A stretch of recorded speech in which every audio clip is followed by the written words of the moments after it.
Berikutnya, itu ada sesi tanya jawab dan yang terakhir penutup. Langsung saja kita mulai untuk acara pembukaan. Sebelum kita mulai acara diskusi kita pada sore hari ini, marilah kita berdoa bersama-sama menurut keyakinan dan kepercayaan masing-masing. Berdoa dipersilahkan. Amin. Baik, mungkin kita langsung lanjut ya ke acara berikutnya, yaitu pemaparan materi oleh narasumber. Nah, di sini akan dibersamai oleh Ibu Yuli Nurmalasari, SPD NPD. Beliau merupakan dosen program studi bimbingan dan konseling Fakultas Ilmu Pendidikan Universitas Negeri Yogyakarta. Dan beliau juga merupakan CEO founder dan konsultan di Lembaga Soft Skill Training dan Konsultasi Pendidikan Empower Institute Indonesia. Oke, Ibu Yuli, apa kabar Ibu sebelumnya? Baik, alhamdulillah Mbak Ajeng. Mbak Ajeng gimana kabarnya ini? Alhamdulillah. Alhamdulillah Ibu, baik juga. Baik. Nah, Ibu Yuli, sebenarnya pertama-tama saya ingin menanyakan Bu, terkait apa ya? Sebenarnya bagaimana sih tanggapan Ibu melihat kasus-kasus kekerasan seksual yang ternyata semakin hari semakin meningkat jumlah kasusnya, dan beberapa contoh kasus yang mungkin beberapa waktu terakhir kita sudah mendengar dan sudah ya diperbincangkan di berbagai media mainstream. Salah satu contohnya kasus skandal dugaan pelecehan seksual yang dilakukan oleh dosen, oleh mahasiswa, dan bahkan alumnus. Nah, dan satu lagi Bu, merujuk pada hasil laporan yang sudah dilakukan oleh BMKM terkait penjaringan data korban kasus kekerasan seksual, itu kita mendapati hasil laporan sebanyak 8, dan itu merupakan korban kasus pelecehan seksual yang ada di lingkungan kampus Bu. Nah, dari situ kita sudah bisa memahami ternyata institusi pendidikan yang seharusnya bisa menjunjung nilai moralitas ternyata tidak terlepas dari tindakan kekerasan dan pelecehan seksual. Nah, lalu bagaimana sih upaya dan peran dari kampus untuk melakukan pencegahan dan penanganan yang sekiranya mungkin bisa dilakukan terutama dalam melihat perspektif perkembangan psikologisnya sendiri. Monggo Ibu, silakan bisa dijelaskan. Iya, terima kasih Mbak Ajeng. Sebelumnya saya mohon maaf agak terlambat karena tadi kayaknya laptop saya ini kedinginan atau apa, nggak ngerti. Jadi agak susah. Ibu, tidak apa-apa. Apa sih mau ngakses itu muter aja gitu. Baik, terima kasih Mbak Ajeng dan teman-teman BEM yang sudah membuka forum diskusi ini. Sebetulnya isu tentang kekerasan seksual, sebelumnya saya baca di Tor yang teman-teman share ke saya, itu saya cukup kaget, karena kebetulan saya di UNY ini baru mau 2 tahun, Mbak. Jadi sebelumnya saya di kampus swasta, terus sebelumnya lagi saya di Jawa Barat. Jadi, saya tuh berpikir Yogyakarta ini ya adem, ayem gitu ya, masa sih ada pasti, tapi maksudnya kalau sebanyak itu saya agak shock. Nah, kalau misalkan sebelumnya ini saya mau tanya dulu Mbak Ajeng, ini forum khusus untuk BEM, audiensnya atau untuk umum ya? Ini untuk umum Bu, jadi mahasiswa dan masyarakat umum. Oh gitu. Untuk teman-teman audiens, ini di layar saya memang nggak ada videonya ya, memang semua off cam ya?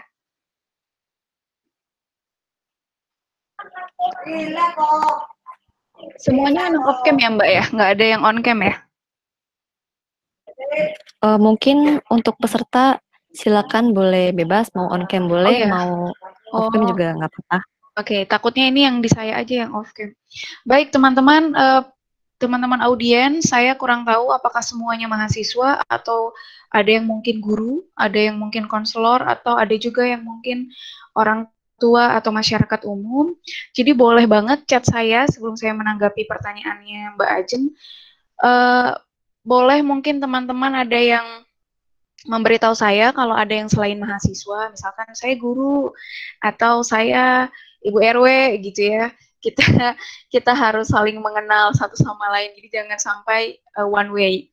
Karena saya sebetulnya kurang suka kalau terkesan terlalu mengajar gitu ya, atau say like expert gitu. Tapi kita di sini memang benar-benar ngobrol dan mendiskusikan isu yang memang terjadi di sekitar kita ya Mbak Ajeng, tapi masih unspoken. Jadi banyak yang tidak tahu atau ketika tahu mengabaikan, dan itu menyakitkan bagi para penyintas atau para survivor. Kayak aku dilecehin nih, aku dilecehin, tapi ternyata ketika aku ngadu kok aku dicuekin.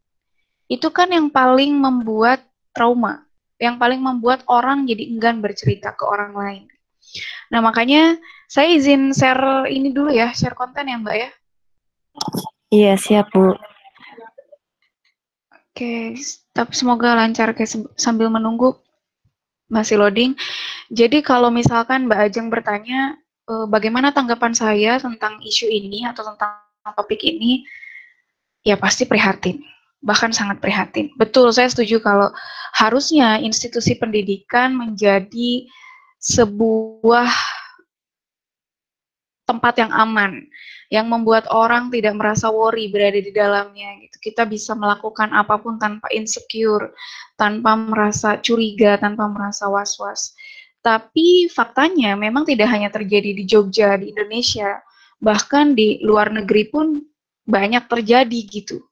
Sexual harassment, sexual violence, sexual abuse, dan mereka memang sudah punya definisi-definisi yang lebih spesifik. Jadi kalau misalkan pelecehan itu terjadi ke anak kecil atau ke orang yang lebih minor powernya, maka disebutnya sexual abuse dan itu kriminal. Tapi kalau misalkan kayak ada ya kasus yang di tempat KKN oleh teman mahasiswa kepada mahasiswa lainnya, itu bukan sexual abuse, tapi mungkin lebih ke sexual harassment atau pelecehan seksual. Itu juga sebetulnya kriminal. Tapi yang akan kita diskusikan sekarang memang bukan ranah legal atau hukumnya, karena saya tidak punya kewenangan dan saya bukan expert di situ. Jadi mungkin lebih ke kita akan menanggapi kenapa sih ini bisa terjadi dan apa yang harus dilakukan ketika kita menemui orang dengan sebagai korban pelecehan seksual, atau bahkan, mohon maaf, mungkin ada di antara kita yang adalah korban.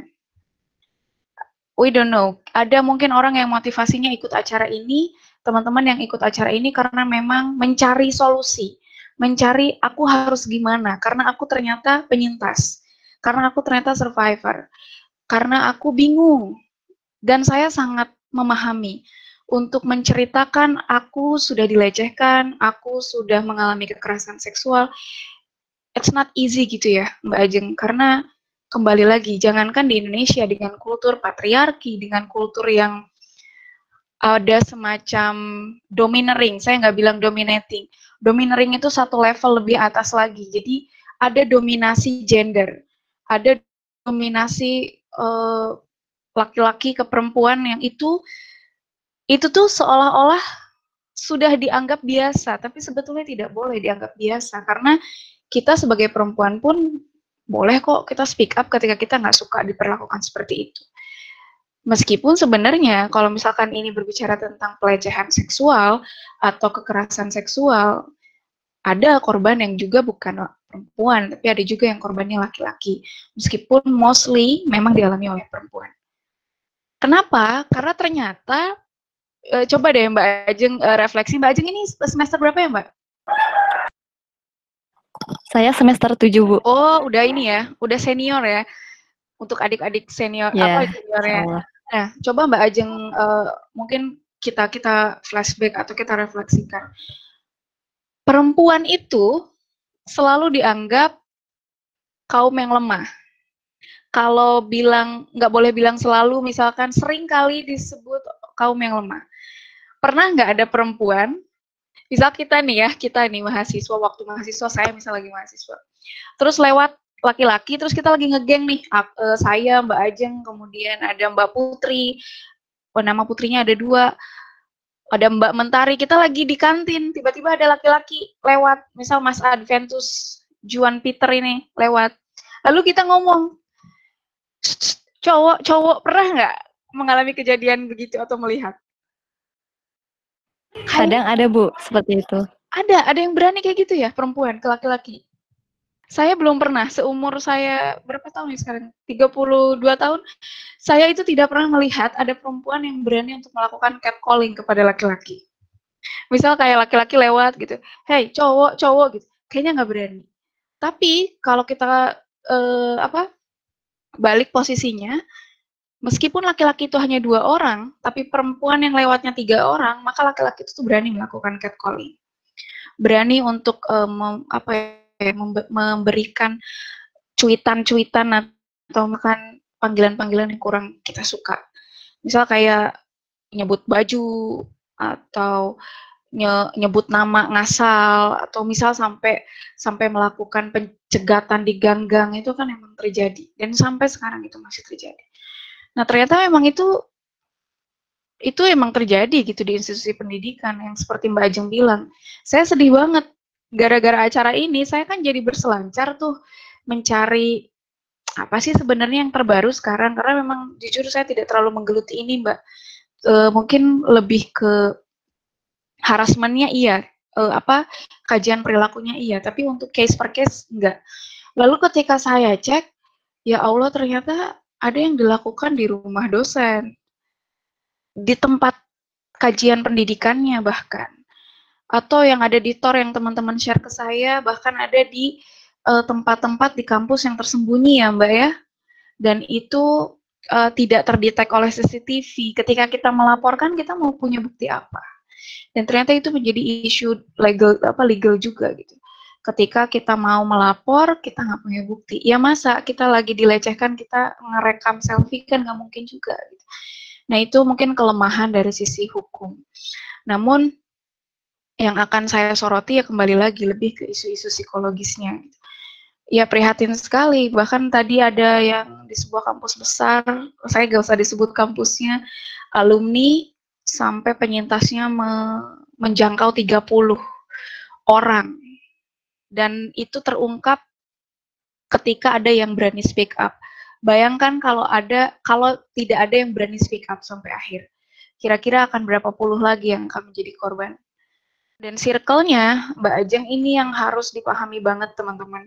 Why you need to speak up, why you need to ask for help. Satu, circle abuse itu adalah orang yang biasanya menjadi korban cenderung akan melakukan hal yang sama. Jadi siklusnya itu bulat.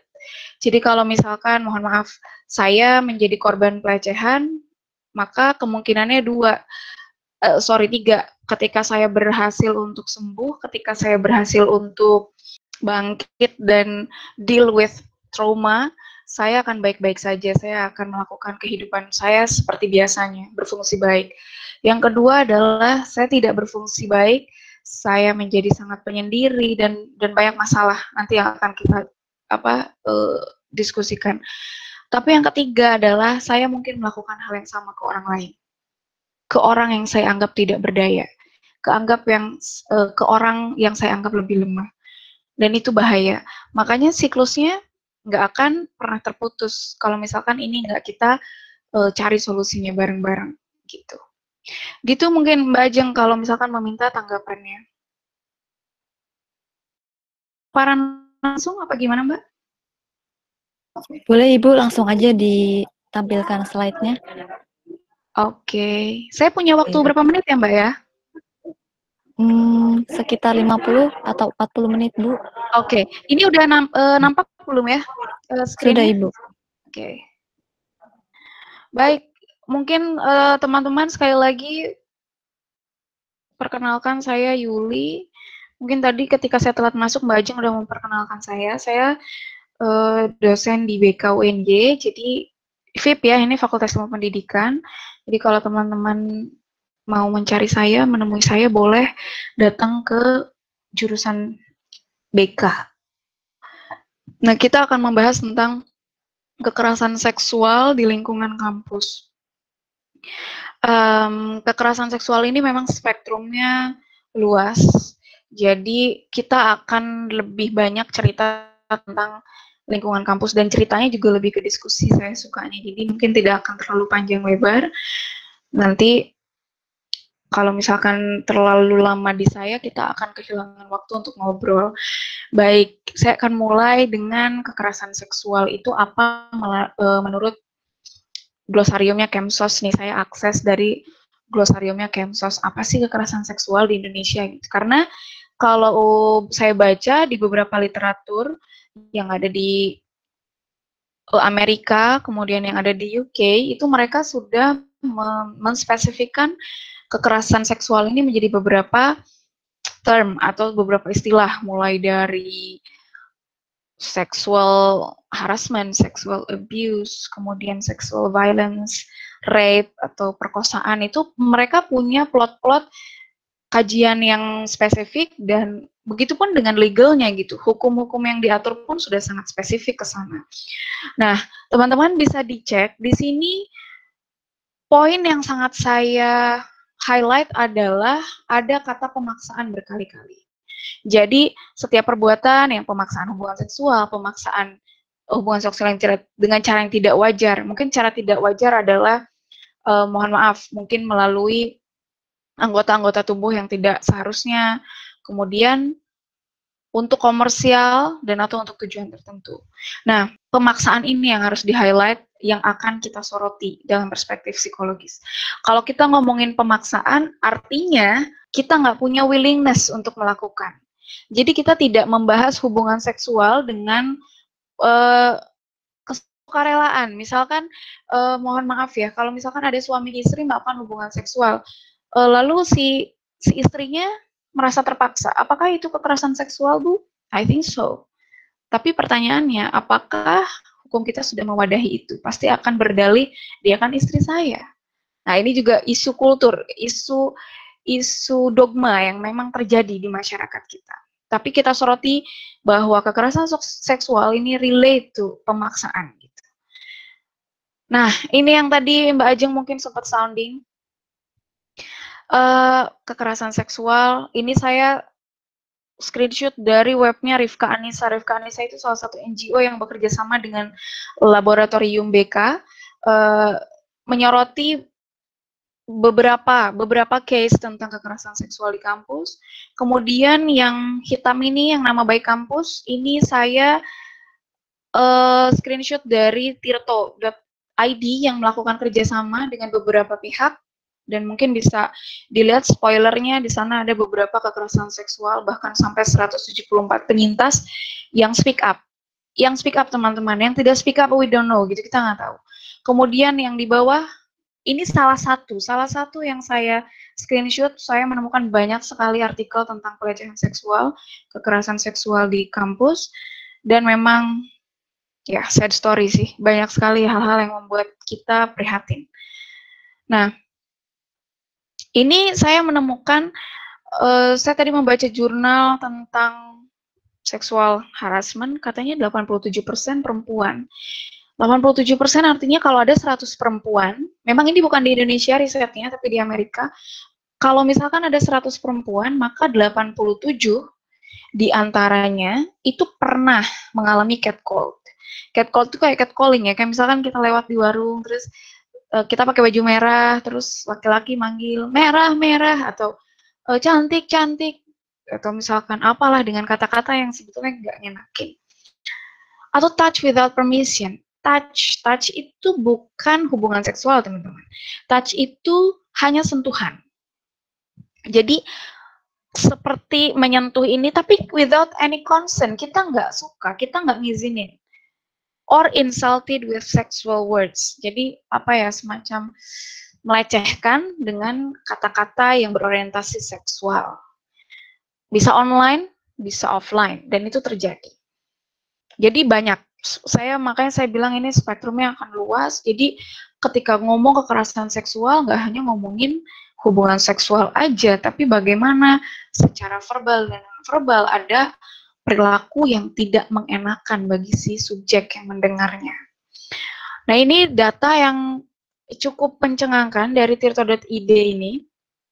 Katanya mereka ada juga data dari Kementerian Perlindungan Perempuan itu, dari Perlindungan Perempuan kalau tidak salah 4.000 sekian itu, 4.000 lebih dalam sampai Februari 2020 itu ada yang mengalami kekerasan seksual atau pelecehan seksual, dan mostly adalah perempuan, dan 40% diantaranya adalah anak-anak. Nah, itu kan mengerikan.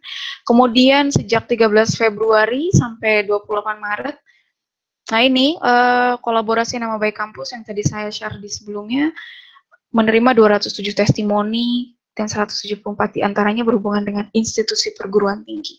Mungkin ini salah satu data yang menggelitik atau yang mendesak teman-teman BEM untuk mengadakan kegiatan ini. Dan 174 diantaranya institusi perguruan tinggi itu kan mikirnya apa ya, harusnya safe lah gitu, harusnya aman-aman aja, tapi ternyata enggak. Kemudian data 88%-nya ini katanya berasal dari Pulau Jawa, dan mostly terbanyak itu berada di 2 kota, yaitu di Semarang dan Yogyakarta. Jadi Yogyakarta masuk ke tempat yang lumayan banyak kasus kekerasan seksualnya. Nah, kalau ini saya dapat dari Lentera Sintas Indonesia. Ini memang data di 2018 atau 2019. Artinya itu merepresentasikan tahun-tahun tidak akan jauh gapnya. Meskipun semoga tahun ini kalau misalkan diadakan surveinya lagi semoga turun. Tapi kan beberapa survei menunjukkan malah terdapat banyak kenaikan. 93%-nya para penyintas itu, jadi kalau ada 100 korban, maka 93-nya itu nggak ngomong, nggak lapor. Padahal kalau lapor mungkin ini akan membuat chaos, akan membuat crowd, dan akan menstimulasi sebuah kebijakan yang pro terhadap korban-korban pelecehan seksual. Nah, 93% yang tidak melaporkan ini, kenapa bisa begitu? Karena ternyata tidak semudah itu untuk melaporkan. Teman-teman bisa Mbak Ajeng telusuri kan, kenapa yang sebut saja dia sudah memflorkan, misalnya Mbak Agni yang menjadi korban kekerasan seksual di UGM, ketika dia cerita, ketika dia lapor, loh malah jadi kayak ada victim blaming. Jadi ada menyalahkan korban. Misalkan, kamu sih pakai bajunya ngetat, kamu sih cantik, jadinya kan orang mau melecehkan. Kamu sih mainnya sama laki-laki, padahal kan itu hanya satu dari sekian faktor. Jadi kayak udah jatuh tertimpa tangga gitu. Akhirnya banyak orang yang enggan untuk melaporkan. Lalu takut tidak didukung dan takut disalahkan. Tapi mostly yang harus kita dobrak secara psikologis adalah ini, karena malu. Malu dan ketakutan tidak didukung, dan ketakutan. Jadi ada malu dan takut ini yang harus menjadi sorotan ketika kita membahas dalam perspektif psikologis. Gimana caranya ya biar nggak malu, biar nggak takut gitu. Biar dia itu berani untuk speak up. Biar dia itu mampu untuk menceritakan bahwa aku nggak baik-baik aja, aku butuh pertolongan. Karena ternyata 72%-nya orang-orang yang mengisi survei dari Lentera Sintas Indonesia sebelumnya nggak pernah cerita ke siapapun selain ketika mengisi survei. Ini persentase yang cukup tinggi karena untuk cerita ke orang lain, bukan untuk melaporkan aja dia nggak berani. Artinya dia bisa memendam atau keep 72% orang ini ceritanya itu ya dipendam sendiri, kemudian dia akan mengalami dinamika-dinamika psikologis yang tidak sehat sendirian. Dan kalau misalkan teman-teman yang menyimak diskusi kita hari ini termasuk ke dalam 72%-nya, ya ayo kita cerita tapi kepada orang yang memang dipercaya atau kepada pihak yang memang berwenang. Nah, bentuk perilaku seksual kalau berdasarkan legal yang ada di Indonesia ini kurang lebih, jadi ada pelecehan seksual, ada eksploitasi seksual, mungkin kalau eksploitasi seksual ini untuk tujuan komersil, kemudian ada pemaksaan kontrasepsi, jadi misalkan biar tidak hamil, lalu kekasihnya atau istrinya dipaksa untuk menggunakan kontrasepsi, ada pemaksaan aborsi, ini juga termasuk kekerasan seksual. Mohon maaf ya, judulnya maksudnya bentuk perilaku kekerasan seksual. Lalu ada rape atau pemerkosaan, kemudian ada pemaksaan perkawinan, ini juga masih terjadi. Bahkan saya punya teman tahun 2014 itu betul-betul saya melihat dengan mata kepala saya sendiri dipaksa untuk menikah. Dan yang bersangkutan kabur di hari pernikahannya. Lalu ada yang dipaksa untuk menjadi pekerja seks komersial, ada perbudakan seksual, jadi seperti diancam kemudian dipaksa untuk melakukan hubungan seksual, dan ada penyiksaan seksual. Jadi kurang lebih ini adalah gerbang kesadaran bahwa mungkin ada satu atau dua yang kita sudah terima perlakuannya, tapi kita nggak sadar kalau ternyata itu bentuk perilaku kekerasan seksual. Nah, ini teman-teman yang akan kita lumayan gali tentang 3 dimensi perilaku kekerasan seksual dalam perspektif psikologis. Jadi ada seorang teoretikus namanya Fitzgerald ini bersama timnya itu membuat sebuah model yang berisi dengan 3 dimensi perilaku kekerasan seksual. Ternyata muter-muternya di tiga aspek ya, 3 dimensi. Yang pertama pelecehan gender. Pelecehan gender, kemudian perhatian terhadap aspek seksualitas kita yang kita nggak pengen. Misalkan mohon maaf, kalau ke perempuan ke bokongnya, atau ke payudara, atau ke bentuk tubuh, dan akhirnya dimensi yang terakhir pemaksaan melakukan hubungan seksual. Atau pemaksaan untuk dipeluk, pemaksaan untuk memegang anggota tubuh kita. Nah, ternyata ketiga dimensi ini nggak bisa lepas dari yang namanya waktu, kemudian kultur, dan sektor pekerjaan atau okupasi. Institusi pendidikan atau status teman-teman sebagai mahasiswa, status saya sebagai dosen masuk ke sektor okupasi. Ini ternyata mempengaruhi. Nah, budaya ini cukup bisa disoroti. Contohnya tadi budaya patriarki, ada dominasi gender tertentu terhadap gender lainnya. Gender itu kan peran yang dimainkan oleh satu jenis kelamin atau satu seksis. Jadi kalau di Indonesia mungkin, dan ini stereotip gender memang kuat sekali ada di kita. Contohnya perempuan itu nggak boleh ngelawan. Perempuan itu harus melayani. Perempuan menggoda. Jadi kalau kita ngomongin objek seksual itu pasti perempuan. Kemudian kayak iklan-iklan, kalau iklan-iklan yang memang membutuhkan atraksi-atraksi visual pasti perempuan yang dipaksa. Dan kalau ada perempuan yang melaporkan pemerkosaan, maka kultur kita bisa saja meresponnya dengan kamu sih menggoda. Padahal kita kan hanya menggunakan baju biasa gitu. Orang ya kalau misalkan mau menggoda ya nggak kayak gitu juga gitu, nggak pengen juga kan sampai diperkosa gitu, maksudnya gitu ya. Nah, kultur ini sangat kuat dan kalau misalkan kultur ini tidak kita sikapi dengan peningkatan wawasan tentang stereotip kultur yang memang harus segera dikikis untuk hal-hal yang negatif, maka ini agak kurang bisa untuk mengurangi kekerasan seksual. Jadi tapi kan Bu, laki-laki juga ada Bu yang menjadi korban kekerasan seksual. Iya, ada. Nah, gimana caranya orang-orang yang menjadi korban kekerasan seksual itu berani speak up? Salah satunya adalah kultur mempermalukan itu harus terkikis. Artinya speak up kalau ya saya adalah korban kekerasan seksual dan saya memperjuangkan hak saya.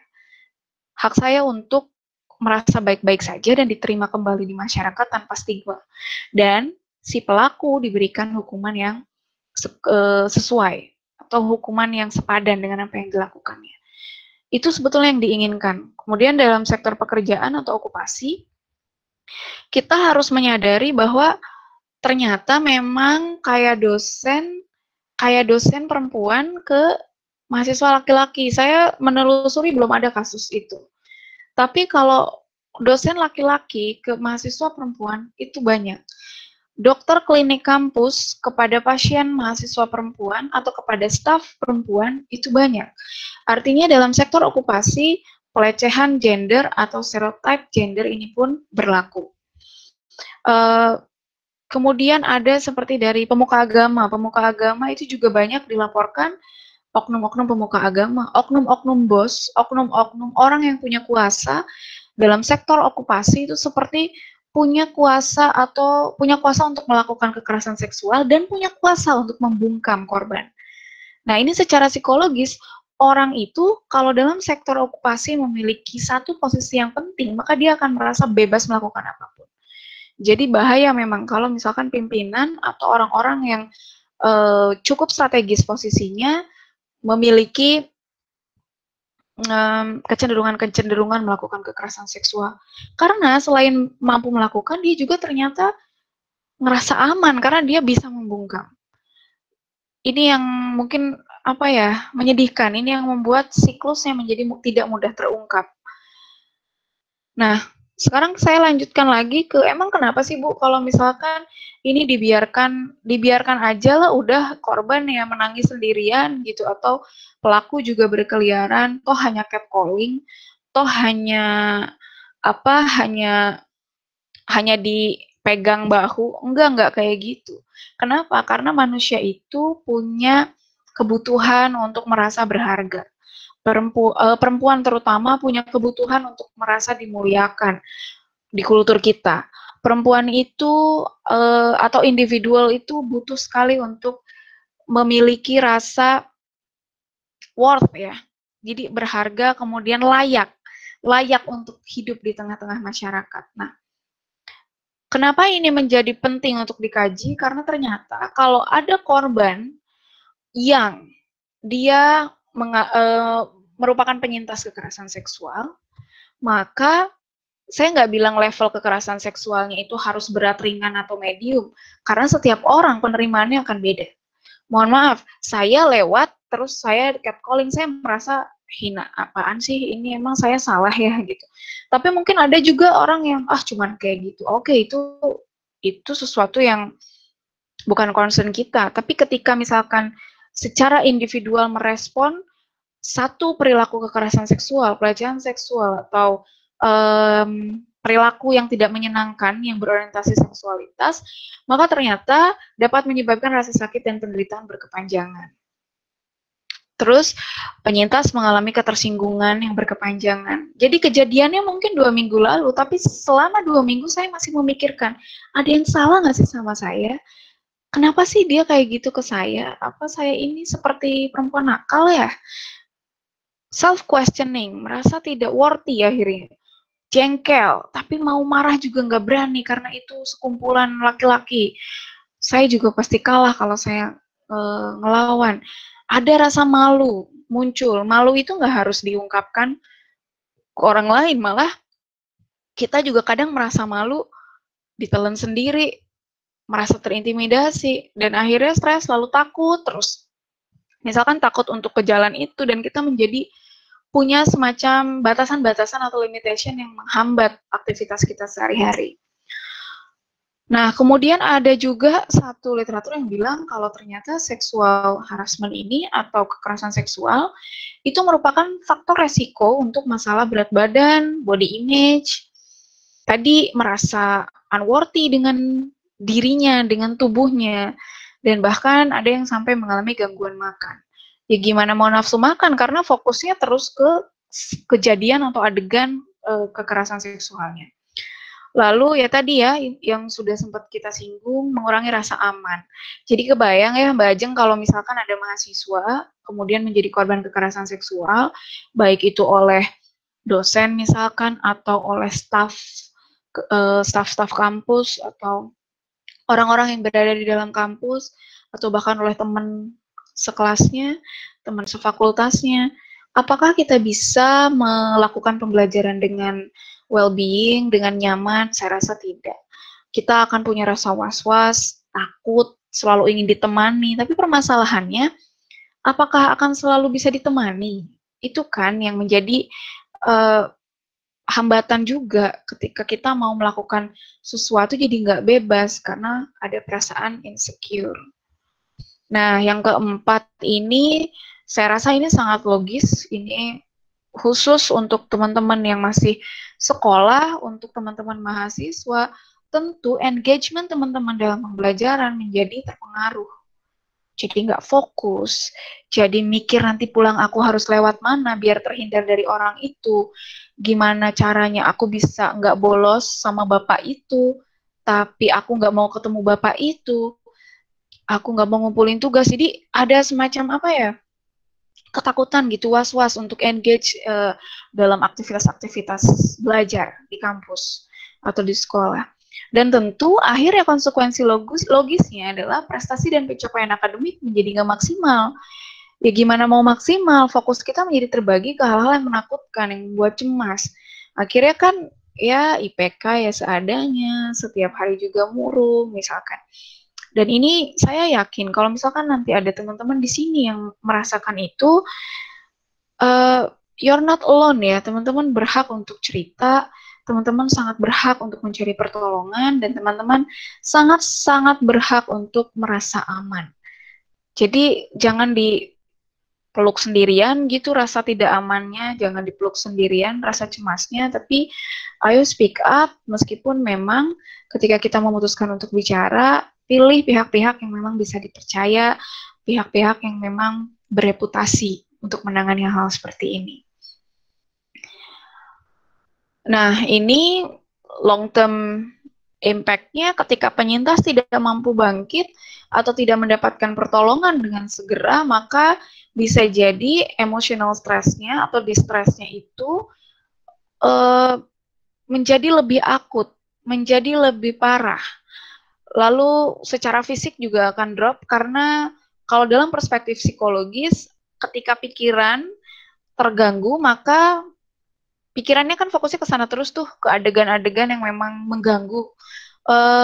Dia akan mengalami perasaan juga yang nggak kondusif, perasaan juga nggak stabil, emosi-emosi yang muncul hanya emosi-emosi negatif, takut, cemas, dan akhirnya bisa menyebabkan penyakit mental yang lebih akut.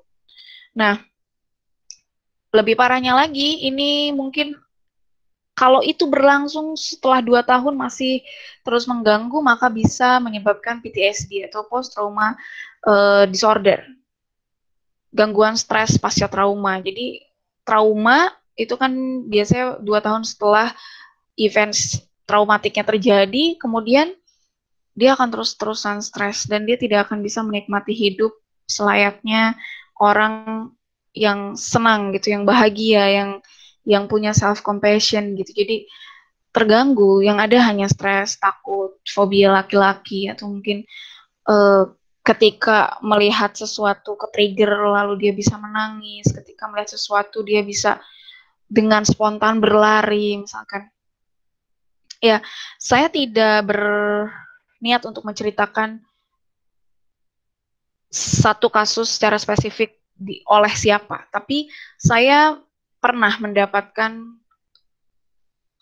cerita dalam sesi konseling yang memang mengalami ini. Jadi eventnya terjadi ketika SMP, tapi gangguan yang bisa sampai ke kuliah, dan itu mengganggu. Jadi hanya sekedar melihat, misalkan ada laki-laki di pinggir jalan sedang berinteraksi dengan seorang penjual rokok, SPG ya, sales promotion girl-nya sebuah brand rokok, padahal tidak ada apa-apa, itu hanya obrolan laki-laki yang mau membeli rokok gitu.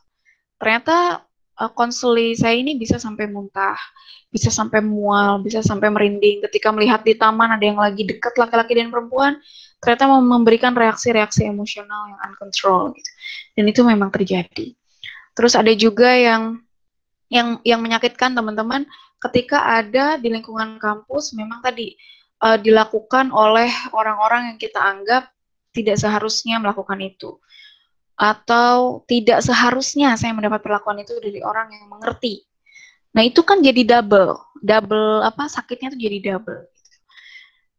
Bahkan ada juga yang misalkan penyintas sebelumnya sudah mendapatkan kekerasan seksual dari keluarganya atau orang terdekat, dilalah pas ke kampus mendapatkan perlakuan yang sama, maka itu akan menjadi trauma yang berlapis ya. Jadi stresnya itu double, dan memang tidak mudah untuk menjalani itu, saya yakin.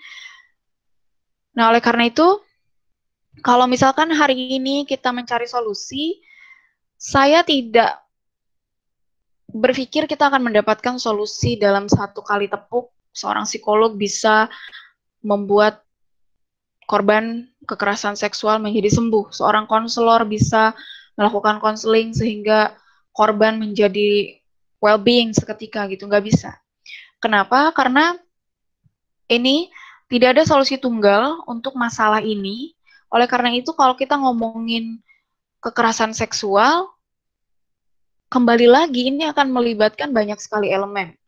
Jadi terima kasih BEM UNY berarti kan sudah menghadirkan diri sebagai perpanjangan tangan atau yang menyuarakan bahwa it's happening gitu. Ini tuh sesuatu yang unspoken, ini sesuatu yang masih undercover, banyak orang yang nggak tahu, maka kita harus suarakan. Nah, salah satu yang paling penting, teman-teman, saya nggak tahu apakah di ruangan virtual ini ada yang guru mungkin ya, ada yang masyarakat umum, semoga ada. Kalau semuanya adalah mahasiswa, gimana dong Bu, saya sudah terlanjur berada dalam situasi keluarga yang tidak terdidik secara sex education misalkan. Jangan khawatir, justru ketika kita punya awareness sekarang nih untuk berpikir tentang ini, isu ini, saya jangan sampai menjadi korban, maka lakukan itu kepada orang-orang yang lebih muda. Lakukan ini kepada adik kita, kepada keponakan kita, atau bahkan ke teman-teman kita, bahwa pendidikan seks itu bukan hanya urusannya guru BK di sekolah, tapi urusannya orang tua malah. Di rumah harus mulai dihadirkan teman-teman. Nanti teman-teman akan menjadi ibu, akan menjadi ayah. Gimana caranya kita memberikan satu edukasi ke anak kita nanti, misalkan ada bagian-bagian tubuh yang tidak boleh disentuh oleh siapapun. Dan ketika ini disentuh, kamu berhak untuk melaporkan kepada pihak sekolah, kepada mama, kepada papa. Ketika ada orang yang secara tidak sopan menyentuh bagian tubuhmu dan kamu tidak suka, artinya kamu sedang dilecehkan. Maka cerita gitu. Nah, itu adegan-adegan sex education yang sederhana yang bisa kita lakukan.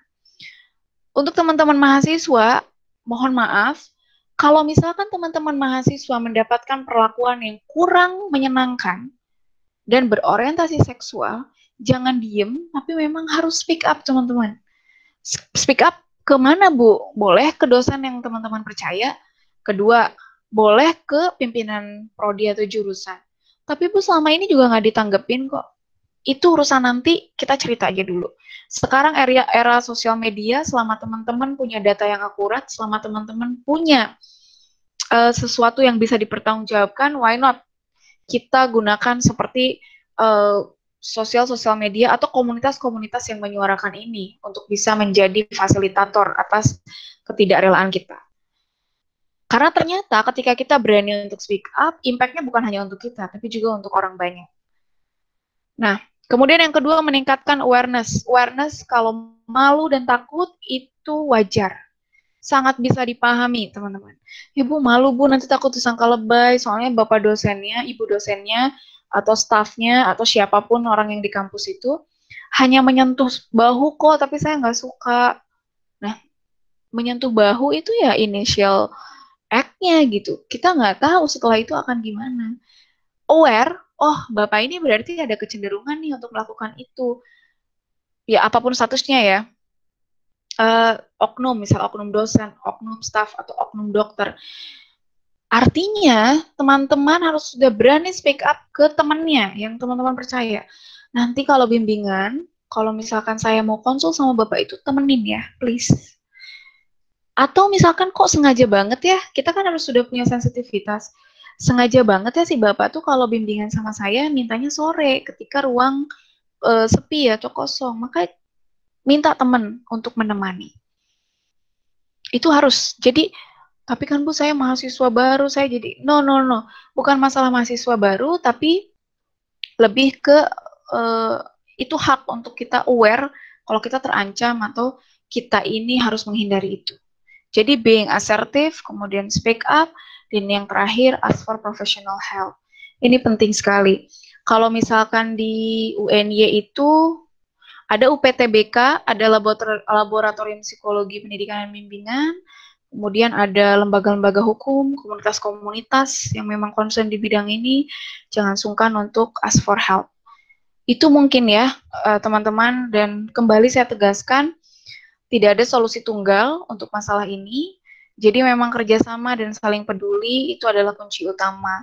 Kita punya keprihatinan yang sama, kita punya concern yang sama, tapi akhirnya kita harus saling kerjasama untuk bisa saling mendukung.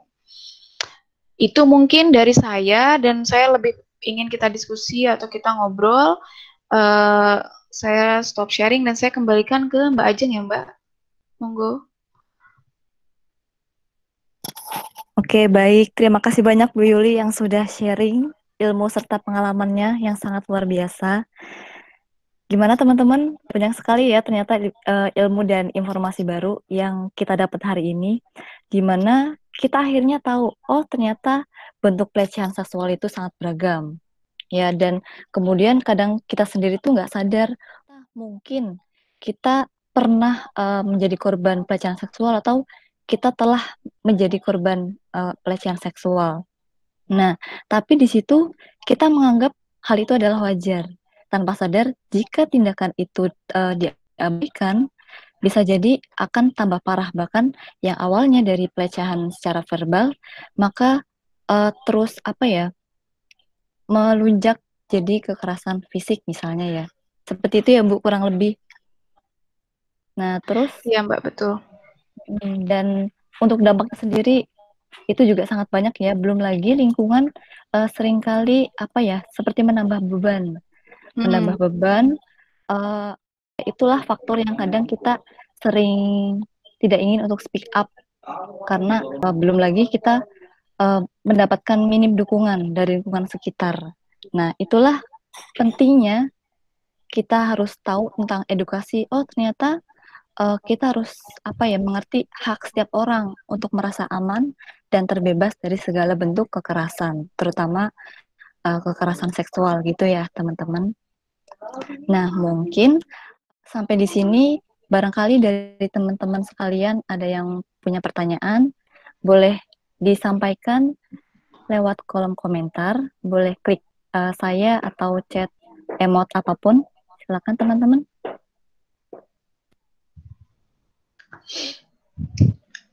Iya. Ada yang ingin ditanyakan? Ini karena sendu musim hujan apa ya? Iya ya Bu, di sini saya juga agak mendung. Iya. Jadi Gimana? memang banyak. Boleh saya masuk? Mbak Putri. Oke, Mbak Putri. Silakan Mbak Putri, pertanyaannya. Oke, perkenalkan. Assalamualaikum warahmatullahi wabarakatuh. Nama saya Putri Maulida, saya dari UNY. Nah, saya sedikit mau bertanya, Bu, mengenai gimana ya? Kadang setiap orang kan memiliki rasa keamanannya sendiri. Jadi itu belum tentu yang saya rasakan itu. Misalnya saya udah risih nih dengan topik yang seperti itu, tapi ternyata teman-teman saya enggak. Nah, gitu. Padahal saat itu ada di forum terbuka atau forum umum lah kayak gitu. Nah, apakah itu saya bisa bukan mengajukan sih, apakah itu sudah termasuk ke ranah seperti itu dan saya bisa menegakkan hak saya karena saya udah merasa nggak nyaman dengan pembahasan seperti itu kayak gitu. Terus yang kedua, gimana sih kita sebagai teman atau kita sebagai saudara mungkin maybe sikap kita buat korban gitu Bu. Jadi kita kan bukan itu ya, bukan kita posisikan kita bukan sebagai konselor atau something yang bisa seperti itu, yang bisa menumbuhkan semangat mereka penyintas gitu. Nah, tapi mereka cerita ke kita karena mereka percaya sama kita, just sharing gitu. Bukan, ya mereka memang enggak cerita, bukan berarti mereka menuntut kita untuk memberikan solusi kepada dia gitu. Tapi kan setidaknya kita harus tetap memberikan apa yang bisa kita lakukan gitu. Maksudnya hal terbaik apa atau hal pertama apa yang bisa kita lakukan kepada si korban itu, Bu, begitu. Terima kasih, Bu. Baik, terima kasih Mbak Putri atas pertanyaannya. Untuk Bu Yuli mau ditampung dulu Bu pertanyaannya atau mau langsung dijawab? Boleh ditampung dulu biar mungkin ada apa ya? Ada nyambung gitu ya pertanyaan pertama, kedua gitu. Oke, baik. Nah, untuk peserta lainnya nih, barangkali ada pertanyaan, silakan boleh disampaikan.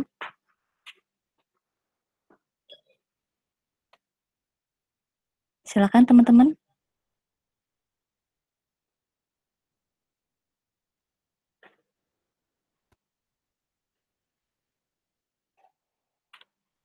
Silakan teman-teman kalau ada pertanyaan boleh langsung disampaikan atau dijawab dulu aja kali ya Bu ya? Sambil menunggu Iya, yang oke. lain. Ya, Ya, silakan. yang lainnya mungkin masih mencari inspirasi. Oke, terima kasih Mbak Putri, pertanyaannya menarik. Jadi kadang-kadang ini terjadi, jadi banyak tuh di jurnal-jurnal seksual harassment atau seksual violence itu yang membuat orang menjadi tidak mau speak up, itu memang karena merasa takut dianggap lebay. Jadi, apaan sih Put, gitu doang kamu mempermasalahkan gitu. Tapi kan saya nggak suka gitu. Seperti sebatas ditepuk bahu deh sama temen, ditepuk bahu sama temen cowok. Mungkin temen cowok itu ngerasa ya si Yuli juga nggak apa-apa kok ditepuk bahunya, kok kamu protes sih Put gitu. Tapi kan Putri adalah Putri, bukan Yuli gitu. Dan memang kita punya our own value gitu. Kita punya nilai ya dan batasan tersendiri. Jadi apakah udah boleh Bu speak up dan menegakkan hak saya? Sangat boleh Mbak. Jadi standarnya adalah individual banget. Saya nggak ngomong legal ya, saya nggak ngomong hukum. Tapi kalau ngomongin secara psikologis, apakah boleh saya speak up dan menyatakan, misal sebut saja dia Hartono gitu ya. Hartono saya nggak suka loh kamu pegang. Jangan lakukan itu lagi ya. Nah, terus ada pertanyaan nih, ada yang menarik waktu saya melihat Q&A di sebuah website, itu di sebuah kampus di Inggris, ada pertanyaan gini, apakah consent itu bisa diberikan secara nonverbal? Ternyata jawabannya bisa. Jadi kalau misalkan kita tidak berani untuk ngomong, kayak tadi saya contohin, boleh banget Mbak Putri itu memperlihatkan ekspresi tidak suka. In the beginning ya, kalau misalkan itu terjadi baru pertama kali. Misal dengan cara menepis tangannya. Jangan gitu dong. Misal kalau ada di forum-forum yang kita nggak mungkin teriak, kan lucu ya Mbak Ajeng atau Mbak Putri tiba-tiba berdiri, terus kamu ngapain sih? Terus di depan ada rektor gitu kan, nggak mungkin juga. Maka kita bisa lakukan silent, tapi kita tegas, aku nggak suka. Gitu. Udah. Kalau misalkan nggak berani untuk ngomong langsung, bisa via WA. Hartono, saya nggak suka kamu melakukan itu tadi ketika berada di ruang rapat. Saya nggak suka kamu melakukan itu ketika di kelas. Jangan lakukan itu lagi. Mungkin itu akan sangat logis, si Hartono ini akan menertawakan. Ya gitu doang, lebay banget sih Yul, lebay banget sih Put. Nanti kalau misalkan diulangi lagi Mbak, maka boleh kita speak up naik levelnya. Misalkan ketika perkuliahan berlangsung, Mbak boleh acungkan tangan, ngomong ke dosennya, atau ngomong ke ketua forumnya. Mohon maaf Pak, saya agak kurang nyaman, saya mau, karena di sebelah saya megang-megang bahu saya terus, saya mau pindah duduknya. Boleh kan Pak? Maka itu akan memberikan satu, satu konsekuensi ke orang ini, jangan lakukan itu lagi. Tapi Bu, nanti dia melakukan lagi Bu. Satu, pesan saya untuk Mbak Putri dan teman-teman perempuan, makanya saya tidak mendukung adanya geng-gengan dalam kelas. Tapi tolong jangan menjadi orang yang soliter. Tapi kita harus punya teman. At least tahu siapa teman yang akan kita hubungi ketika kita berada dalam bahaya. Jadi jangan, kita harus tahu resiko lah. Misalkan jalan ke sekitaran UNY setelah maghrib sendirian, menurut saya itu beresiko. Jadi kecuali memang Mbak Putri atau saya punya ilmu bela diri ya monggo ya, silahkan gitu, atau bawa senjata rahasia gitu, apa gitu. Tapi kalau misalkan cari, teman-teman cari jalan-jalan yang memang accessible dan kita bisa ask for help secepat mungkin. Kalau misalkan si orang tadi itu memang melakukan tindakan-tindakan lain, misalkan tersinggung karena diingatkan dan lain-lain. Jadi jangan sungkan. Standarnya ada di diri kita masing-masing. Ada kok Bu teman saya, udah dipeluk-peluk mah biasa aja. Ya berarti dia nggak ngerasa dilecehin ya. Berarti dia nggak ngerasa itu pelecehan. Dan ya udah, kita nggak usah ikut standarnya dia. Gitu. Standarnya dia ya begitu. Karena kembali lagi, poin pentingnya dalam kekerasan seksual, dalam perspektif psikologis adalah kita merasa terpaksa. Kita merasa tidak rela. Kita merasa boundaries kita tuh udah didobrak nih sama orang, batasannya ini tuh kamu tuh udah gak sopan loh sama aku. Gitu. Dan saya rasa itu tidak akan menurunkan harga diri kita kok, tapi malah menyelamatkan kita. Gitu Mbak Putri. Nah, kalau misalkan Mbak Putri melanjutkan pertanyaannya, apakah boleh saya melaporkan ini ke ranah hukum karena saya dipegang bahunya atau misalkan saya dipeluk? Saya kurang tahu apakah ada yang bisa mengakomodasi itu atau tidak, tapi concern saya adalah kita harus kuat dulu sendiri, kita harus berani asertif dulu sendiri. Tapi kalau memang itu sudah abusive, sudah pelecehan, sudah bukan masalah our own standard lagi, artinya ini sudah kriminal, segera laporkan Mbak Putri dengan bantuan orang-orang atau komunitas-komunitas yang memang bisa memfasilitasi kita, gitu. Dan kumpulkan data-data, kumpulkan bukti-bukti, karena kalau kita ngomongin hukum kan tentu kita akan berbicara tentang data, tentang bukti, gitu. Nah, kemudian pertanyaan menarik lagi, gimana Bu, saya diceritain sama saudara saya atau teman saya yang dia adalah penyintas, tapi saya kan bukan konselor, saya bukan psikolog, saya nggak ngerti dong harus gimana.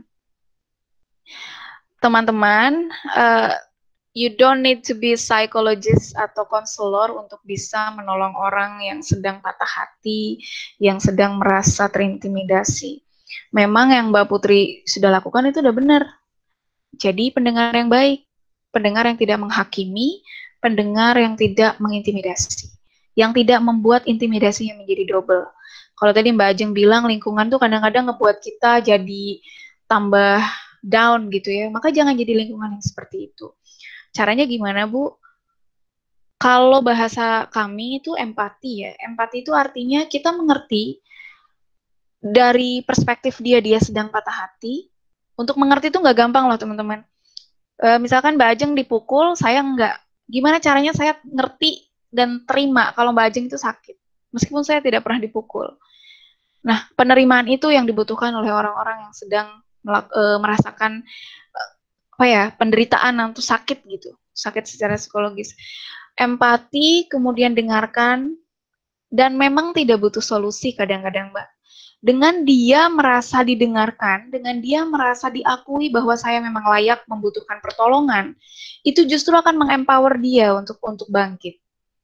Beda dengan orang yang kalau kita cerita, saya ceritanya ke Mbak Ajeng atau ke Mbak Putri sebagai teman saya, terus saya bilang, nyebelin banget tau tadi di tempat parkir, saya itu digangguin sama cowok-cowok itu. Lalu kan Mbak Ajeng sama Mbak Putri ada nih willingness untuk nyari nasihat, atau memberi nasihat dan memberi solusi. Udah deh, kamu tuh mendingan besok tuh gini. Padahal saya belum puas cerita. Maka saya akan merasa, ya aku kan belum puas ceritanya. Kamu kan gak tahu perasaanku. Bukan di situ poinnya gitu. Tapi kalau Mbak Ajeng atau Mbak Putri dengerin, oh gitu, kamu pasti sebel ya sama orang itu. Iya, sebel banget, bla bla bla.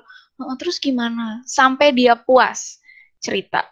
Bu, ciri-ciri puas cerita tuh kayak gimana sih, Bu? Dia akan balik nanya, gimana menurut kamu?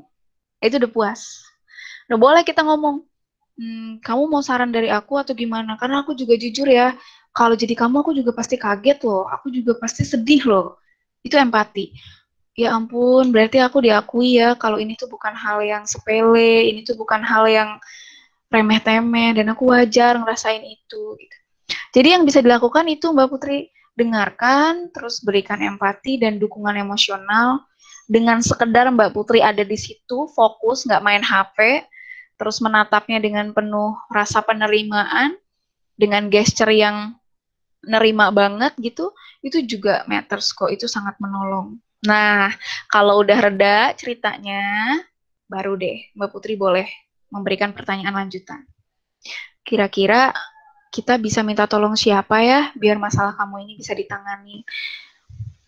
Aku coba cari ya, misalkan aku coba ngomong sama Mbak Ajeng ya, orang yang memang bisa mengadvokasi di BEM. Siapa tahu Mbak Ajeng punya kenalan yang bisa nolong kamu. Kamu mau nggak? Tapi beneran, kalau ini diceritain aku nggak akan kenapa-napa. Aku nggak akan cerita ke siapa-siapa kok, dan aku juga make sure Mbak Ajeng nggak cerita ke siapa-siapa dulu sampai nemu solusinya. Kamu mau nggak? Aku temenin kok selama kita berjuang untuk hak-hak kamu. Oke.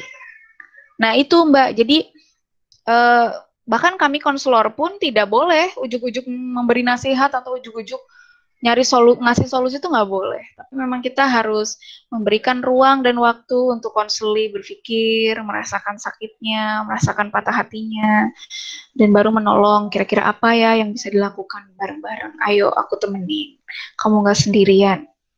Itu mungkin Mbak Ajeng, dan semoga tidak puas agar bisa terus mencari dan mencari lagi. Oke, baik Ibu. Terima kasih atas jawabannya. Kurang lebih seperti itu ya Mbak Putri.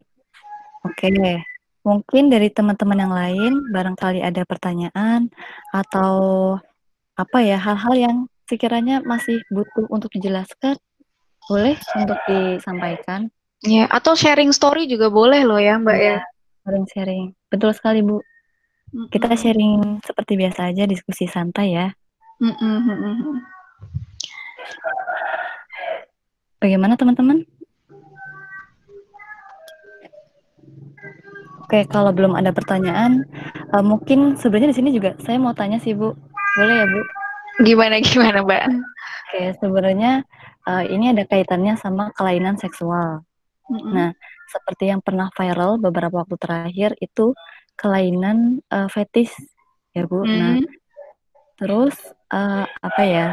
Kalau menurut saya pribadi Bu, kalau kelainan fetis itu bisa kita katakan bukan suatu penyimpangan selagi itu tidak melanggar hak orang lain atau merugikan orang lain. Itu kalau menurut pendapat saya pribadi Bu, tolong diluruskan kalau misalnya apa ya kurang tepat. Nah, tapi ada juga yang beranggapan begini, dan ini sebenarnya bentuknya seperti pertanyaan sih Bu.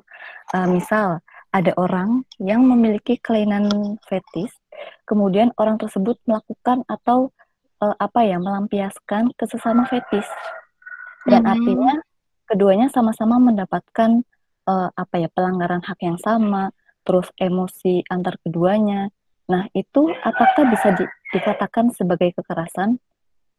Gimana Bu kalau tanggapan dari Ibu sendiri? Oke, fetis ini sempat viral ya beberapa bulan lalu kayaknya. Kalau misalkan bertanya kembali lagi apakah itu masuk kekerasan seksual atau tidak ketika sesama fetis begitu ya Mbak ya, saling melampiaskan gitu. Iya, kurang lebih seperti itu Bu. Selama kedua belah pihaknya itu tidak merasa terpaksa, sukarela, dan fine-fine aja, itu mungkin tidak bisa kita sebut kekerasan seksual karena tidak ada unsur paksaan di situ. Jadi kalau terus siapa yang akan melapor kan? Kalau misalkan siapa yang harus speak up? Kalau misal mereka berdua ya menikmati aja gitu. Cuman pertanyaan pertama sebelum ke sana, apakah fetis itu kelainan seksual atau bukan? Kalau menurut gini, perilaku seksual yang sehat adalah menggunakan organ-organ seksual yang seharusnya. Saya masih mengamini definisi itu. Jadi kalau misalkan ada yang keberfungsian seksualnya justru distimulasi oleh sesuatu yang tidak seharusnya, maka itu jelas kelainan. Tapi kan Bu, dia masih bisa kok berhubungan seksual dengan laki-laki atau dengan suaminya atau dengan istrinya. Iya, tapi bisa dicek kalau dia memang sudah teridentifikasi sebagai fetis, maka dia cenderung tidak mampu mengalami mengalami tidak terangsang secara seksual tanpa objek fetisnya. Jadi seperti dia depends on the objek gitu loh Mbak. Jadi kalau objeknya nggak ada, maka dia nggak bisa. Nah itu sebetulnya yang bisa menjadikan reason kenapa fetis juga merupakan salah satu kelainan seksual gitu. Nah mungkin ada orang yang berpandangan itu bukan kelainan karena memang objeknya bukan manusia gitu. Karena misalkan objeknya tidak merugikan orang lain kok gitu. Ya kalau misalkan dalam ranah psikologis ya ketika dia kehilangan misalkan objeknya apa ya? Kayak yang kemarin viral tuh yang dibalut sama jarik ya. atau misalkan apa ada objek-objek lain lah. Ketika objeknya kita tarik misalkan, atau dia kan harus menikah nih, dia harus punya istri, dia harus punya suami, lalu objeknya nggak ada dan dia tidak bisa melakukan aktivitas seksual yang sehat, maka ya jelas itu sebuah kelainan. Bayangin aja kalau kebutuhan seksual dia sebagai individu, kebutuhan biologisnya tidak terpenuhi tanpa objek itu, dia kan seperti apa ya, sakau atau seperti mencari-cari dan merasa tidak puas gitu. Karena seperti kita tahu kebutuhan biologis itu merupakan basic needs manusia untuk bisa bertahan hidup gitu. Itu mungkin Mbak Ajeng, dan itu menarik sih. Jadi case-case yang unik-unik itu sekarang mulai bermunculan di Indonesia. Mungkin kalau dulu nggak ini ya, undercover maksudnya. Kalau sekarang udah mulai banyak terungkap. Gitu Mbak. Oke, berarti ada ini ya Bu, kaitannya sama konsen atau persetujuan. Jadi selama ada konsen itu tidak bisa dikatakan sebagai penyimpangan. Kayak di bis-bis kota itu kan di Jakarta banyak tuh di busway yang suka menggesek-gesekkan, mohon maaf ya, alat kelaminnya. Itu jelas dong kita nggak memberikan konsen dia untuk melakukan itu kan. Ya jelas itu ya kekerasan seksual gitu kepada kita gitu. Kepada orang yang menjadi objek dan biasanya nggak kenal juga gitu, dan mereka tuh ya itu udah ini sih, udah perilaku maladaptif sekali, udah berani show off gitu di ranah publik. Iya. Oke, baik Ibu, terima kasih sekali lagi. Dan ini ada satu pertanyaan lagi Bu dari Mbak Putri. Maaf Kak, izin bertanya, saya kan dulu konselor sebaya. Sampai sekarang teman-teman saya masih percaya jika saya bisa menjadi pendengar yang baik dan memberikan solusi.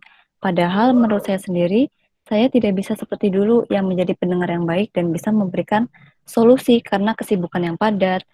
Bagaimana yang harus dilakukan? Apakah tetap mendengarkan atau menolaknya? Nah, mungkin dari Bu Yuli bisa dijelaskan. Oke, Mbak Putri. Mbak Putri dari UNYK? Jurusan apa?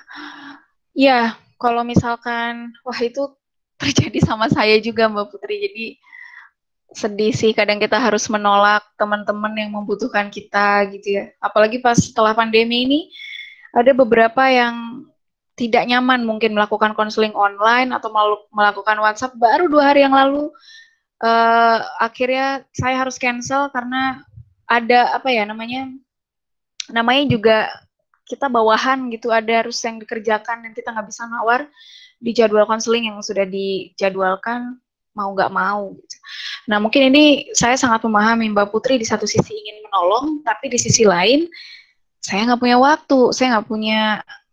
Sedangkan Mbak Putri pasti memahami kalau ngedengerin orang harus fokus, nggak bisa sambil lalu gitu, nggak bisa sambil ngerjain apa lalu kita membiarkan dia cerita gitu. Itu lebih nggak ngenakin dan akan membuat orang tambah sakit gitu ya, tambah nggak nyaman. Yang harus dilakukan adalah kalau begitu Mbak Putri, ini juga masih ini yang biasa saya lakukan. Pertama, menawarkan medium lain selain face to face. Misal, mohon maaf, aku tuh pengen banget dengerin kamu, saya pengen banget mendengarkan Anda, Ibu pengen banget dengerin kamu, tapi kembali lagi kita kan ini ya, sebagai manusia punya banyak keterbatasan. Tapi untuk 5 hari atau 7 hari ke depan, sepertinya saya nggak punya slot untuk bisa ketemu sama kamu. Kira-kira kamu setuju nggak ya kalau kamu ceritanya via email, terus nanti aku kasih tanggapanku ke kamu juga lewat email.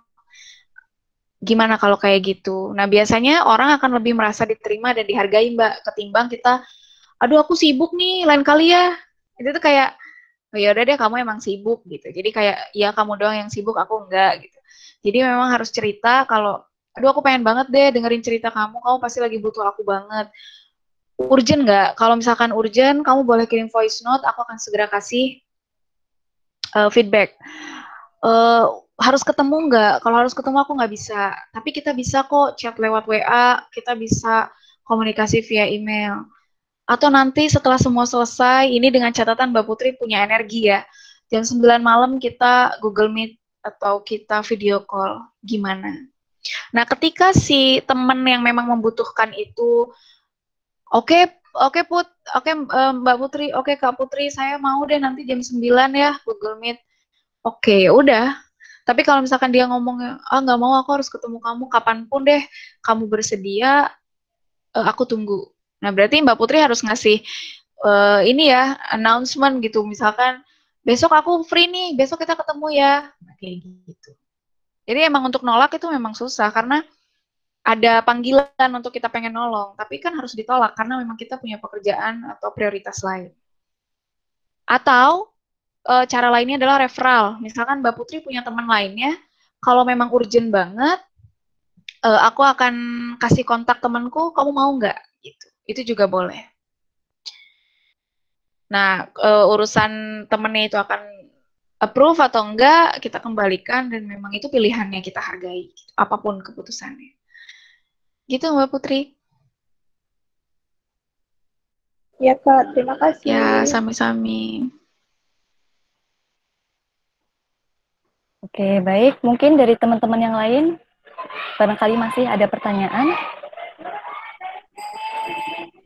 Atau kalau tidak ada, sebenarnya di sini ada pertanyaan satu lagi sih, Bu. Dari ini saya ambil dari peserta yang sudah mendaftar. Sebentar, ini dari Mbak Fauzana Elvira dari Universitas Negeri Padang. Pertanyaannya, bagaimana menyikapi dosen yang kerap menggunakan bahasa vulgar saat berdiskusi dengan mahasiswa? Nah, mungkin dari Ibu sendiri, karena apa ya, mungkin posisi Ibu sebagai dosen dan menanggapi hal tersebut, kira-kira seperti apa, Bu? Ya, nyebelin ya. Nyebelin banget, karena kalau kita nggak ikut ketawa, kita disebut agak freak gitu. Tapi ikut ketawa juga itu nggak lucu gitu. Ini baru banget kemarin, Mbak. Kemarin kan saya, bukan kemarin sih, 2 hari lalu kayaknya. Saya share ini, flyer kegiatan kita. Share flyer kegiatan kita, lalu teman ada yang komen, kalau tidak keras bagaimana? Is that a good jokes gitu? Menurut saya enggak. Menurut saya yang disuarakan melalui flyer ini adalah kepedulian, positive campaign. Tapi diresponnya seperti itu. Kira-kira ya, kalau misalkan yang melakukan itu adalah senior, atau misalkan orang yang punya otoritas lebih tinggi, apakah kita harus menjadi yes man lalu menanggapi, saya tidak memilih itu. Dan mungkin ini bisa dilakukan oleh ini ya, Mbak siapa tadi Mbak yang dari UNP, yang harus dilakukan dari adalah Mbak Fauzana Elvira. Ya, melawan nggak mungkin karena memang itu dianggap jokes, tapi nggak usah ketawa. Saya dari dulu, dari sejak mahasiswa, kayak misalnya rapat-rapat himpunan, ada kan tuh teman-teman yang suka usil menjadikan seksualitas sebagai topik yang lucu-lucuan, tapi saya termasuk orang yang punya value, bercanda apapun lah, tapi situ tuh bukan value-nya saya gitu. Maka ketika ada orang yang bercandanya kayak gitu, saya nggak akan pernah ketawa. Dan ternyata itu sikap yang ditangkap sama orang. Oh, nggak lucu ya gitu. Bayangin kalau kita ngelucu tapi nggak diketawain, mau lagi nggak ngelucu pakai topik itu? Pasti nggak mau dong. Nah, ini sama. Jadi 2 hari yang lalu ketika masuk WA itu, mengomentari status saya. Begitu saya nggak respon. Lalu saya ketemu yang bersangkutan di kantor. Ya, saya biasa aja, saya nggak ini gitu. Dan yang bersangkutan pun tidak berani untuk membahas itu. Karena ngerti, oh Bu Yuli nggak suka ternyata membahas itu. Dan memang kembali lagi sih, kita yang punya kontrol terhadap respon yang kita berikan ke stimulus apapun yang berasal dari lingkungan. Nggak harus kok kita pengen so asik lalu semua konten kita ketawain, nggak dong. Jadi cukup dengan tidak merespon, dan kalau dosennya nanya gitu ya, kadang-kadang nanya, kenapa Yul kamu nggak ngomong, kamu di bawah 17? Iya Pak. Tegas saja menunjukkan ketidaksukaan. Nanti dosennya nggak suka dong Bu sama saya. Emang mau disukain dosen yang kayak gitu? Kan horor gitu, udah biarin aja. Justru itu sinyal kalau ya kita keep distancing aja Pak. Saya bukan golongan pengikut Bapak. Gitu. Apalagi perempuan-perempuan nih, aduh ayo jangan khawatir urusan nilai dan lain-lain teman-teman. jangan berpikir gara-gara harus yes man sama Bapak Anu gitu nilai saya jadi aman, enggak juga. Bahaya. Gitu Mbak Ajeng, menarik sih pertanyaannya. Oke, jadi gitu ya teman-teman. Pokoknya kita jangan takut untuk speak up, untuk menjunjung tinggi hak kita gitu loh.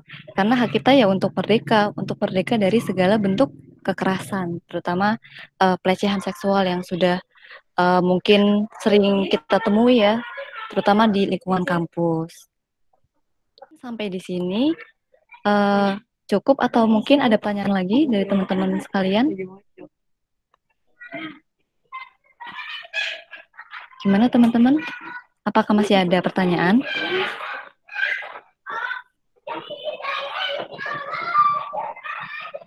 Oke, kalau belum ada pertanyaan, mungkin nanti bisa di belakang layar ya, Bu? Boleh. Ya, nanti bisa di belakang layar, langsung kontak Ibu Yuli. Mungkin ada sosial medianya, Bu? Oh ya, saya bisa diakses melalui email dan sosmed. Saya chat ya.